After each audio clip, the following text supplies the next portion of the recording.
할렐루야, 반갑습니다.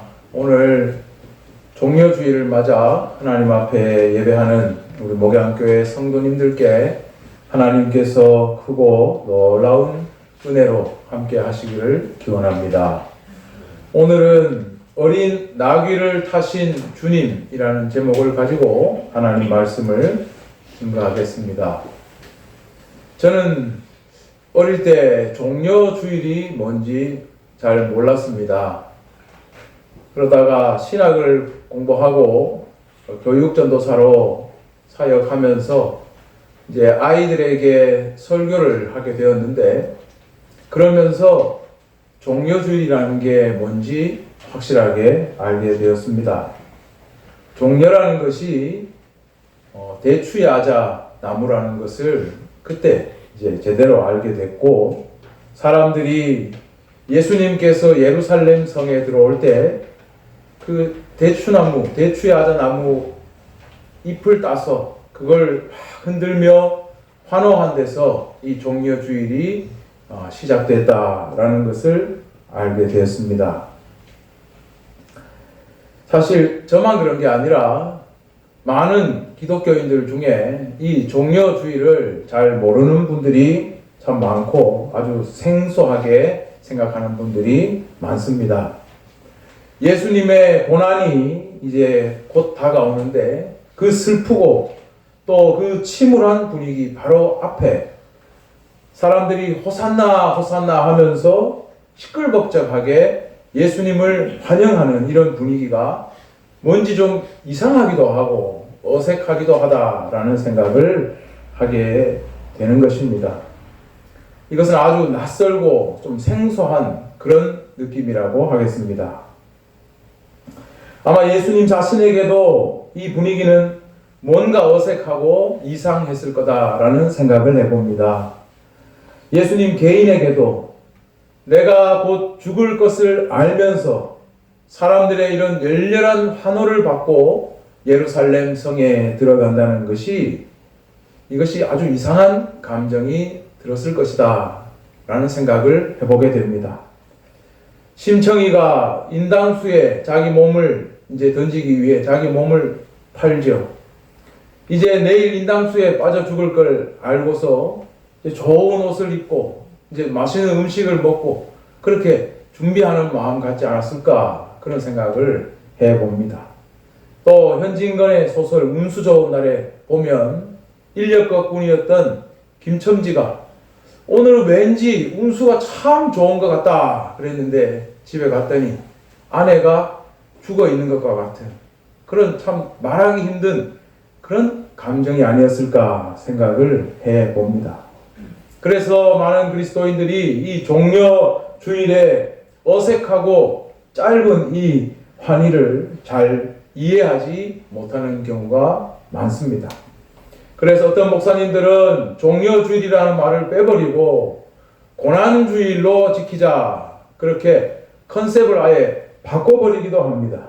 그러나 교회력으로 이 종려주일을 지키고 그 다음 일주일을 고난주일로, 고난주간으로 지키는 것은 다 그만한 이유가 있기 때문입니다.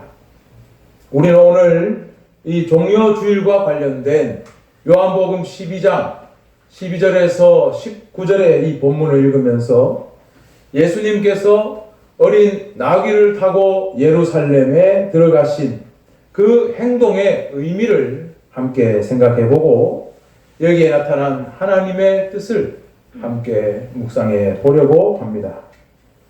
오늘 성경 본문을 보면 12절에 그 이튿날에는 명절에 온 큰 무리가 예수께서 예루살렘으로 오신다는 것을 듣고, 이렇게 성경 구절이 시작되고 있습니다.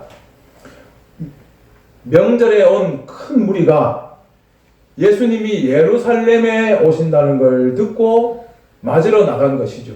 그들이 왜 예수님을 맞으러 나갔을까요? 이것은 요한복음 바로 앞에 11장에 나오는 내용을 보면 이해할 수 있습니다. 예수님은 죽은 나사로를 살려내신 일 때문에 지금 많은 사람들에게 영향을 주고 있고 환호를 받고 있는 상황입니다. 예수님께서 죽은 나사로를 살렸다는 것이 사람들에게 삽시간에 소문이 퍼지면서 사람들은 이 예수야말로 하나님이 보낸 자다, 하나님이 보낸 메시아다라는 확신을 갖게 된 것입니다. 이 본문에서 이튿날이라는 것은 예수님이 나사로의 집이 있는 그 베다니에 머문 그 다음날이라는 뜻입니다. 그 다음날 이제 예수님이 드디어 예루살렘 성으로 들어온다는 그 소문이 퍼지니까 사람들이 흥분하기 시작했던 겁니다. 죽은 사람도 살린 하나님이 보낸 사람이 이제 예루살렘으로 들어오신다. 사람들이 흥분할 수밖에 없는 것이죠. 사람들은 이 예수님께서 살려냈던 나사로를 보기 위해서 일부러 베다니까지 가기도 했는데 그 주인공인 예수님이 예루살렘으로 직접 오신다고 하니까 이게 얼마나 반가웠겠습니까? 수많은 사람들이 그래서 예수님을 맞으러 성문 밖으로 달려나갔습니다.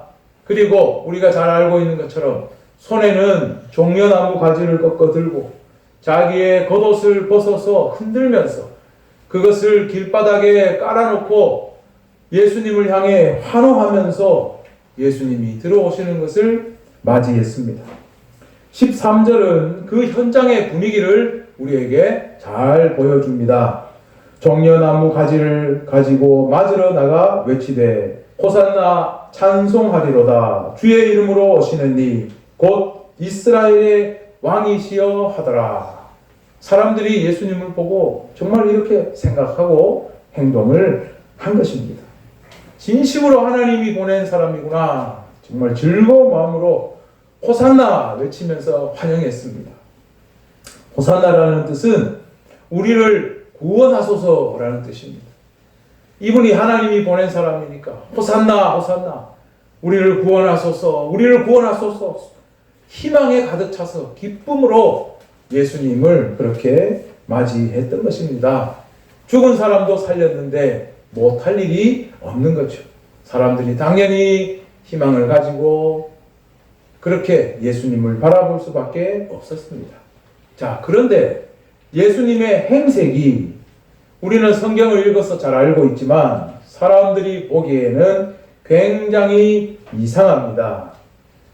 죽은 사람도 살릴 정도로 대단한 능력을 보여주신 예수님이 하나님이 보낸 종이라고 하는데 어린 나귀 새끼를 타고 성에 들어오고 있습니다. 잘 걷지도 못하는 나귀 새끼를 타고 성인이 지금 예루살렘 성으로 들어오고 있는 것입니다.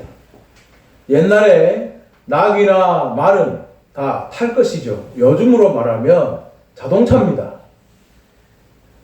대단한 왕, 어떤 대단한 사람들은 우리가 보기에 어떻습니까? 비싸고 좋은 차를 대체로 타고 다니죠. 이 정도의 사람이라면 요즘으로 치면 롤스로이스나 벤틀리 정도는 타고 예루살렘 성으로 들어와야죠. 아니면 벤츠 정도는 타고 들어와야 하는 거예요.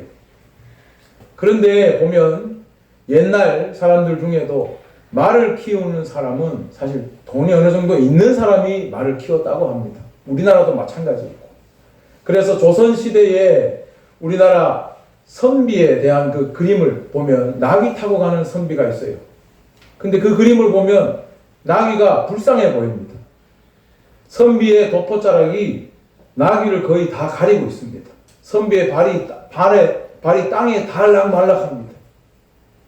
돈 없는 사람들은 다 이 나귀를 타고 다녔고 옛날 우리나라의 가난한 선비들도 말을 타기보다는 그렇게 나귀를 타고 다녔던 거예요. 그런데 성인이 어린 나귀 새끼를 타고 걸어간다고 생각해 보세요. 아마 나귀의 몸이 다 가려지고 발이 땅에 질질 끌렸을 것입니다. 그런 이상한 모습으로 예수님이 지금 뒤뚱뒤뚱하는 그 나귀를 타고 예루살렘 성으로 들어오고 있는 것입니다. 그런데 15절을 보면 이 요한복음의 저자 요한은 뭐라고 말하냐면 이것이 성경 예언을 이룬 것이라고 이야기하고 있습니다. 이는 기록된 바 시온 딸아 두려워하지 말라 보라 너의 왕이 나귀 새끼를 타고 오신다 함과 같더라. 이렇게 해석을 하고 있어요. 이 본문은 구약 성경 예언서 스가랴 9장 9절에 나오는 말씀이에요. 바로 이 예언을 이루기 위해서 예수님이 일부러 어린 나귀를 타고 입성하셨다라고 요한이 해석한 것입니다. 그런데 요한복음을 보면 다른 복음서와 달리 이렇게 예언이 이루어졌다라고 끝내지 않고 그 모든 일 뒤에 자기들이 어떤 경험을 했는지를 설명하고 있어요. 그것이 16절입니다. 제자들이 처음에는 이 일을 깨닫지 못하였다가 예수께서 영광을 얻으신 후에야 이것이 예수께 대하여 기록된 것임과 사람들이 예수께 이같이 한 것임이 생각났더라. 이렇게 해석하고 있죠. 즉 예수님이 영광을 얻은 후에야 성경 말씀이 다 예수님에 대해 기록된 것이었구나. 그리고 사람들이 예수님께 행한 것이 다 성경에 기록된 대로였구나 라고 깨닫게 된 것이라는 말입니다. 영광을 얻으신 후라는 말은 예수님이 죽으셨다가 살아나신 후에야 이런 사실들을 제자들도 깨닫게 되었다라는 말씀이에요. 자, 우리가 그렇게 생각해 보면 많은 사람들이 성경을 많이 읽었다, 나는 교회를 오래 다녔다, 나는 기도를 참 많이 했다 라는 이유로 나는 하나님의 역사를 대충 알 수 있고 어떤 일이 일어날 때 이게 하나님의 역사인지 아닌지 나는 이해할 수 있다 라고 말하는 것은 굉장히 잘못된 생각이라는 것을 알 수가 있습니다. 하나님의 말씀을 어느 정도 알고 있는 것으로 하나님의 모든 뜻을 다 아는 것처럼 행동하면 안 된다는 말입니다. 어떤 일이 일어날 때 이건 하나님이 예비하신 일이다 아니다를 단정적으로 말할 수 없다는 거예요. 나귀 타고 예수님이 들어오시는 것을 가장 가깝게 3년이라는 세월을 함께 보았던 제자들도 그들도 성경을 알았지만 이게 하나님의 역사인 줄 그들도 깨닫지 못했던 겁니다. 하나님이 예비하신 일이라는 것을 그들도 깨닫지 못했다는 말씀입니다. 그러나 이것이 하나님이 예비하신 일이었어요. 그리고 예수님이 나귀를 타고 예루살렘으로 들어오는 이 행동은 이 행동 속에는 하나님의 우리를 향한 메시지가 담겨 있습니다. 그 메시지를 아는 것이 바로 우리가 종려주일의 의미를 되새기는 일이 될 것입니다. 우리가 성경의 전 역사를 보면 창세기부터 시작되는 이 성경의 역사 이것을 보면 하나님은 우주 만물과 인간을 창조하신 분이라는 걸 알 수가 있습니다. 그리고 하나님께서 그 무엇보다 인간을 만드시고 가장 기뻐하셨습니다. 아담과 하와를 만드시고 에덴 동산에서 모든 것을 누리게 하셨습니다. 그러나 아담과 하와가 타락한 이후에는 하나님은 죄악되지 않은 이 노아와 같은 자들을 통해서 당신의 뜻을 세상에 전하셨죠. 그 후에는 어땠습니까? 아브라함과 이삭과 야곱이라는 종들을 통해서 부족 국가, 이 부족들 사이에서 하나님의 보호를 받는 민족을 이루었습니다. 그들이 입은 은혜는 아주 특별했죠. 그래서 우리가 출애굽 여정에서 그들이 받은 특별한 은혜를 가장 잘 볼 수 있었습니다.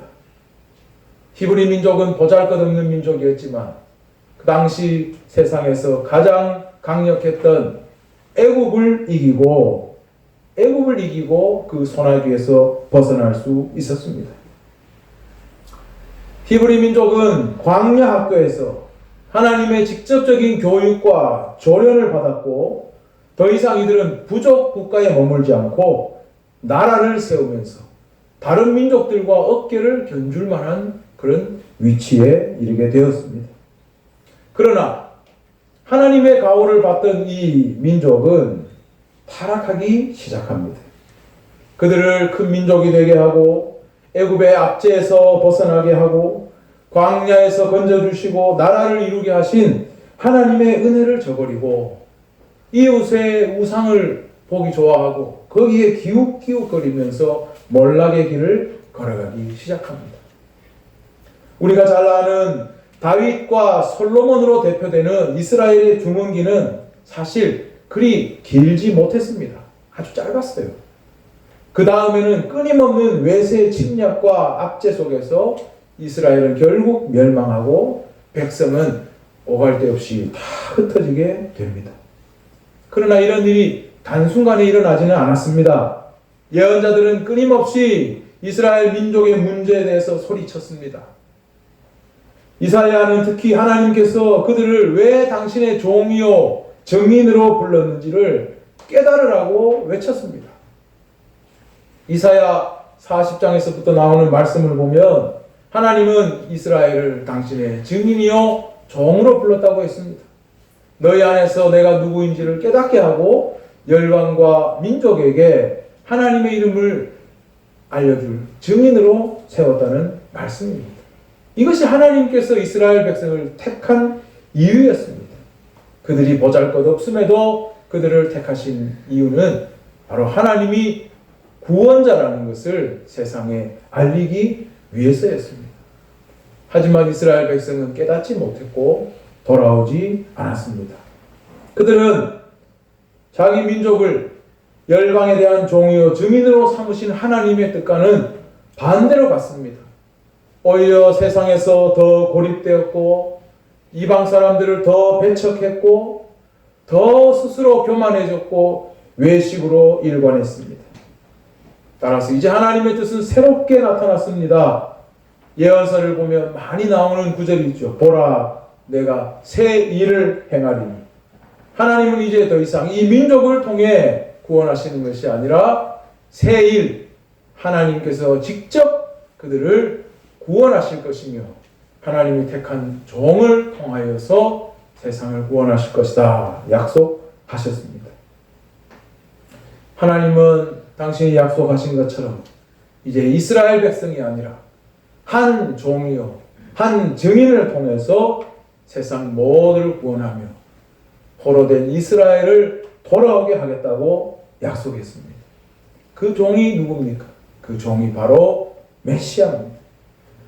하나님은 그 종을 통해 세상을 구원하시겠다고 했기 때문에 이제는 이스라엘도 이 종을 통해 구원받아야 합니다. 이스라엘은 더 이상 하나님의 종이요 증인으로 사용되는 도구가 아닙니다. 그들은 메시아를 통해 이제 회복되어야 할 자들이고 구원받아야 할 자들입니다. 그러나 이스라엘 백성들은 이것을 깨닫지 못했던 것이죠. 하나님의 뜻은 이제 이 메시아, 이 종을 통해 펼쳐질 것이라 말씀했습니다. 그런데 이사야가 이 종에 대해서 아주 많은 예언을 했습니다. 이것이 오늘 종려주의를 지키는 우리에게 아주 중요한 내용이 될 것입니다. 이사야 42장 1절에 보면 이사야는 하나님의 종, 그가 누구인가를 다음과 같이 이야기했습니다. 내가 붙드는 나의 종, 내 마음에 기뻐하는 자, 곧 내가 택한 사람을 보라. 내가 나의 영을 그에게 주었은즉 그가 이방에 정의를 베풀리라. 그는 외치지 아니하며 목소리를 높이지 아니하며 그 소리를 거리에 들리게 하지 아니하며 상한 갈대를 꺾지 아니하며 꺼져가는 등불을 끄지 아니하고 진실로 정의를 시행할 것이며 그는 쇠하지 아니하며 낙담하지 아니하고 세상에 정의를 세우기에 이르리니 섬들이 그 교훈을 앙망하리라. 하나님이 온 세상을 구원하기 위해 보낸 종은 무엇보다 하나님께서 택하고 그의 영으로 충만하게 하신 분이라고 이야기하고 있습니다. 그리고 이분은 이스라엘 사람들에게만 아니라 이방에 정의를 베풀고 무엇보다 이분은 겸손하고 조용하며 자애롭고 긍휼함이 있다고 했습니다. 하지만 사람들이 보기에 조용하고 겸손하지만 쇠하거나 약해지지 않고 끝까지 하나님의 정의를 세우실 것이라고 했습니다. 이 말씀보다 메시아를 더 잘 설명하는 말씀은 없을 것입니다. 보잘것없던 유대 민족을 택하시고 높이셨던 하나님입니다. 고아와 객과 과부를 사랑하시는 하나님입니다. 언제나 약한 자를 사랑하고 들어 쓰시는 하나님이 보낸 종은 바로 그 하나님과 같은 성품을 가진 분이라는 것을 이 말씀은 우리에게 가르쳐 줍니다. 이스라엘 백성들이 자기들의 욕심 때문에 근육질의 메시아를 만들어내고 다른 나라를 정복하고 다스릴 꿈만 꾸고 있었지만 그것은 하나님의 뜻이 아니었습니다. 하나님은 이 종을 통해서 이 겸손하고 조용한 메시아를 통해 하나님의 구원을, 그 의를 세우겠다고 약속하셨던 것입니다. 그러므로 예수님이 어린 나귀를 타고 예루살렘에 들어가시는 것은 바로 하나님의 이 온전한 성품, 겸손하고 조용하며 자유롭고 긍휼한 성품을 있는 그대로 보여주시는 행동이라 하겠습니다. 상한 갈대를 꺾지 않고 꺼져가는 등불을 끄지 않는 그 자애로움, 그 긍휼하심으로 세상에 오시는 분이라는 것을 우리가 알아야 하겠습니다.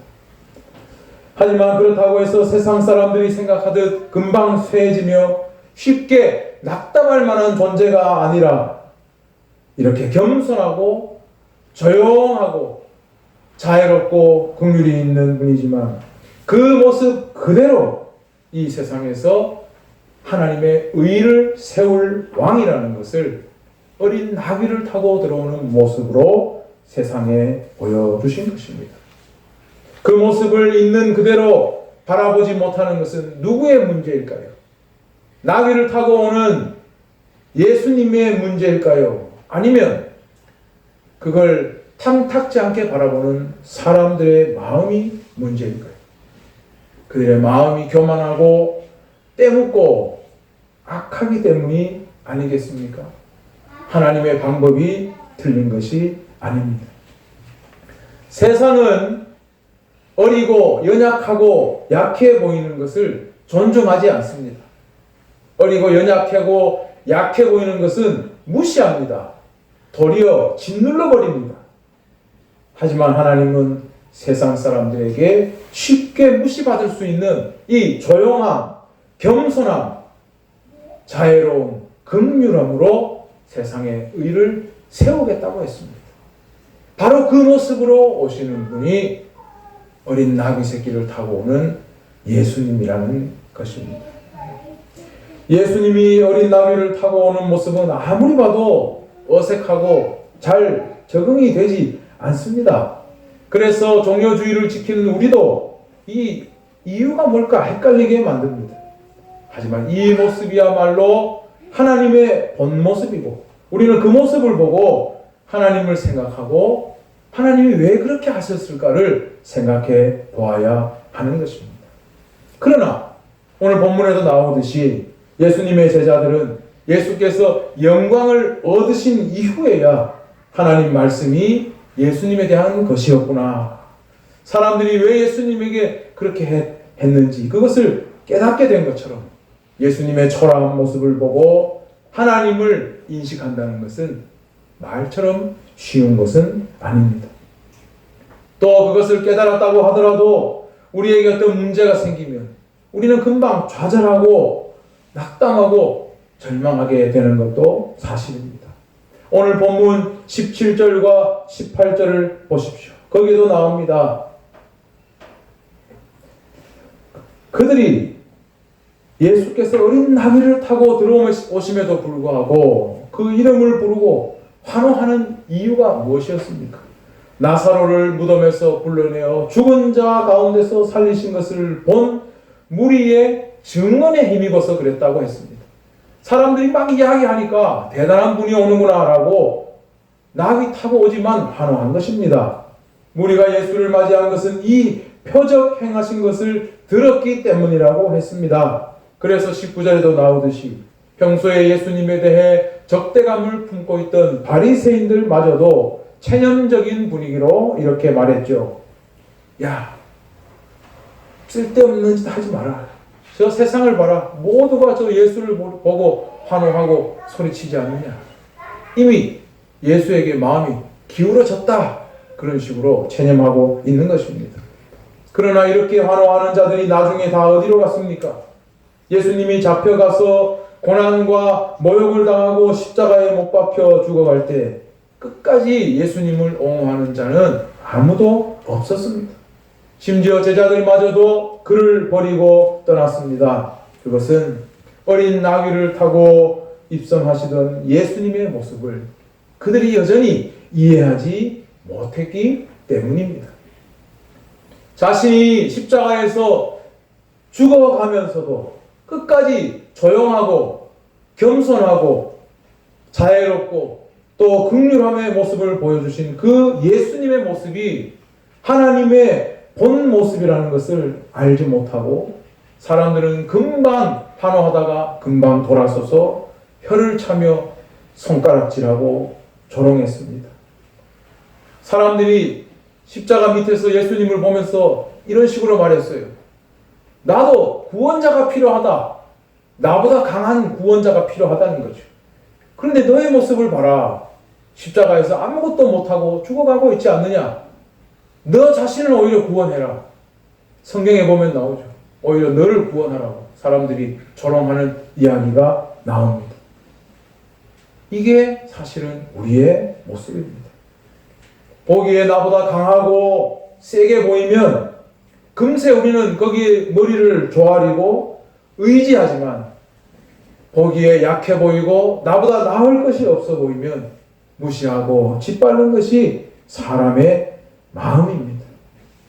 그러나 예수님이 왜 십자가에서 아무것도 하지 않고 당신이 죽어가면서도 끝까지 그들을 미워하지 않았던 이유가 무엇인지 우리는 어린 나귀를 타고 오시는 예수님 모습을 보며 기억해야 할 것입니다.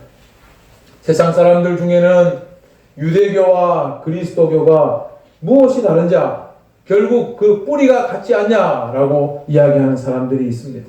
그러나 제가 생각할 때는 이렇게 무식한 발언은 없습니다. 유대교는 전능하시고 강력한 하나님을 믿는 종교입니다. 그러나 기독교는 겸손하고 연약한 하나님을 믿는 종교입니다. 유대인들이 자신이 믿는 하나님의 전능과 그 강함을 숭배하는 이유는 그런 분이라야 우리를 구원하고 그런 분이라야 우리를 세상에서 으뜸되게 할 수 있다고 생각하기 때문입니다. 사실 세상에 있는 모든 종교의 신은 그런 모습을 가지고 있습니다. 강하고 세야 사람들이 숭배하는 것입니다.